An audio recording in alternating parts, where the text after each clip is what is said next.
Ah, um acidente aqui, Leonel, olha lá. Aí fora. Não, tentaram passar por Deve ter uma porra, o cara tentou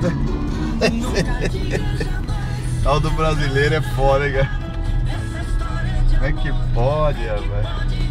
Já ficou atolado lá. Agora ele queria ganhar 5 minutos, se fudeu, hein?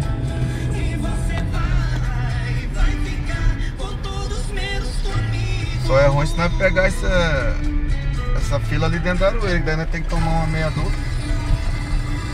E aí tá por dentro do olho, viu? Por dentro. Esse caminhão tava encaixado não, né? Não é esse não, né? Isso aí? Não, pô. Eu vi que eles estão tentando tirar ele ainda. Olha lá, já tá. Puxaram quase todo. Onde que foi? Aí.